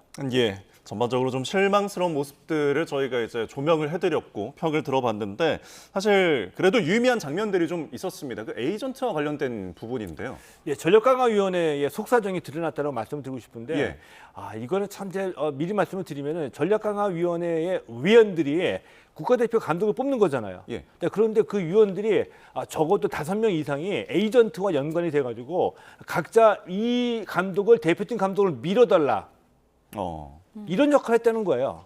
왜 미느냐? 내가 민 감독이, 내가 추천한 감독이 우리 대표팀 감독으로 선임이 되면 예. 수수료는 내가 받을 수 있다. 네. 소위 브로커 같은. 브로커 역할을 네. 말이죠. 그런데 이 전력강화위원회가 예전에 기술위원회였었거든요. 기술위원회, 전력강화위원회는 그래도 이 대한민국 축구계에서 브레인들이 모여가지고 대표팀 운영, 기술을 논의하는 그런 모임이거든요. 예. 여기에서 어떻게 대표팀 감독을 뽑는데 내가 추천하고 내가 에이전트가 되고 내가 브로커가 돼가지고 내가 밀어서 수수료를 벌겠다고 대표팀 감독 추천하는지 예. 그리고 그러다 보니까 회의 도중에도 카톡으로 내용을 누군가에 계속 보내서 지금 회의 내용이 이런 식으로 벌어지고 있다고 회의 전부 다 유출하고 거기 참석했던 박주호 의원이 나중에 얘기했었죠. 예. 회의 끝나고 나가보니까 다 알더라 무슨 얘기 했는지. 이런 일이 벌어진 게 이게 말이 안 되는 거죠. 예. 이게 딱 들어보니까 딱 생각나는 장면이 있었는데 구한말에 나라망 쳤던 나라를 팔아먹던 마지막 어전회의 있죠. 다 자기 사리사욕을 위해서 뭐 국민도 백성도 뭐 조국도 조선도 다 팔아먹고 내 입맛 차리려고 했던 그 전력강화회의의 모습이 딱 그 모습이었었습니다. 거기다가 정혜성 전력강화위원장 85명을 12명으로 줄였는데 예. 나중에 누군가 나 이 사람도 추천할래 누군가 또 얘기 듣고서 또 추천하니까 17명으로 늘어나가지고 회의 도중에 카톡하고 끝나면 회의 도중에 어디 나가서 전화하고 그게 다 회의 내용이 노출되고 이런 것들 다 알면서도 전혀 통제도 안 되고 이런 분이 전력강화위원장 했다는 거 아닙니까? 예. 그래서 참 통탄하다는 말씀도 드리고 싶고요. 이 정도까지 썩었을 줄 몰랐다라는 말씀 드리는 겁니다. 네, 앞으로는 좀 한국 축구를 위한 조직으로 좀 거듭나기를 기대를 해보도록 하겠습니다. 지금까지 최동호 스포츠 평론가와 함께했습니다. 고맙습니다. 고맙습니다.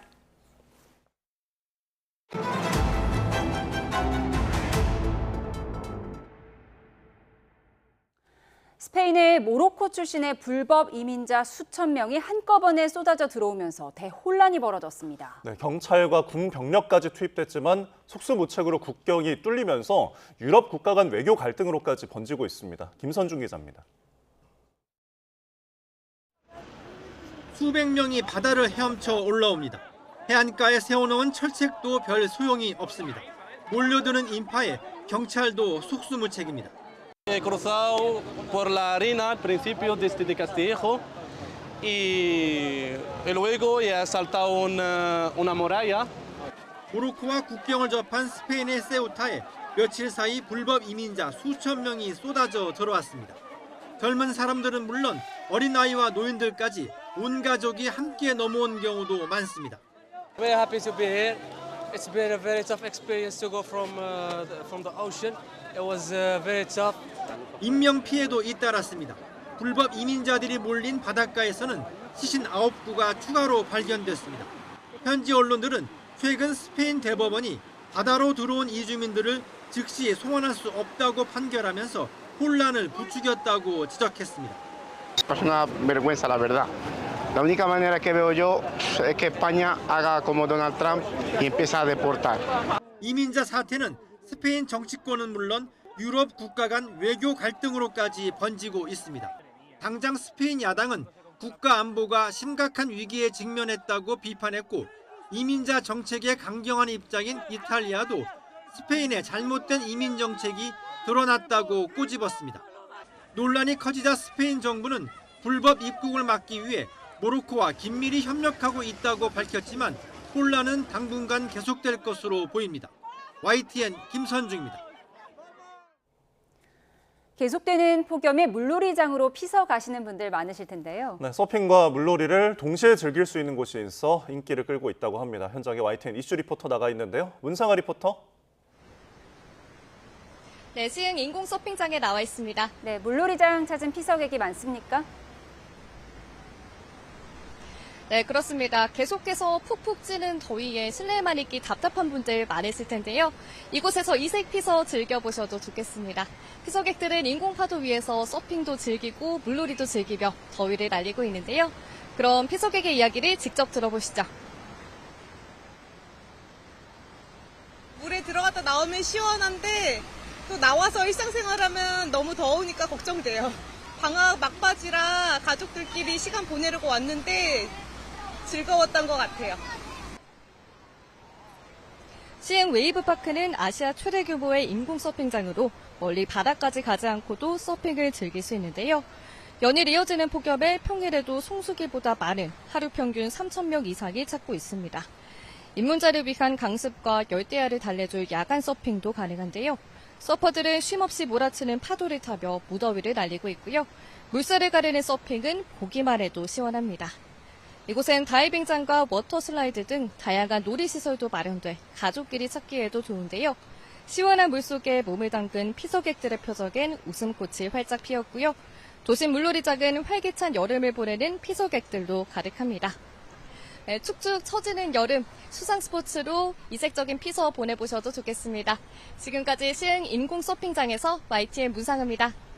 덥다는 말이 절로 나오고 있습니다. 더위가 점점 더 심해지고 있는데요. 오늘 폭염 중대 경보가 내려져 있는 경남 곳곳에서 지역별 최고 기온을 기록한 가운데 특히 양산은 41.4도까지 오르면서 관측 이래 가장 더운 날씨를 보였고 이와 함께 공식 기온으로는 역대 처음으로 3일 연속 40도를 웃도는 기록도 세웠습니다. 내일도 더위의 기세가 만만치 않습니다. 서울 낮 기온이 34도, 양산은 또다시 41도의 기록적인 더위가 기승을 부리겠습니다. 하늘은 대체로 맑겠지만 내일까지 바닷물의 높이가 높은 대조입니다. 더위를 피해 바닷가를 찾는 분들은 안전수칙을 잘 지키면서 물놀이 하시기 바랍니다. 밤더위도 쉬지 않습니다. 오늘 밤사이 서울 기온이 26도, 대구 27도 이상을 유지하겠고 체감온도는 이보다 2, 3도가량 높은 수준을 보이면서 초열대야에 버금가는 더위가 나타나는 곳도 있겠습니다. 낮 기온은 서울이 34도, 대전 35도, 부산 38도까지 크게 치솟겠습니다. 당분간 더위를 식혀줄 비 소식이 없겠고 더위가 더 강해지면서 서울에서도 37도 안팎의 극심한 더위가 기승을 부릴 전망입니다. 날씨 정보였습니다. 네, 이상으로 금요일에 보내드린 뉴스온 마치겠습니다. 함께해 주신 여러분 고맙습니다.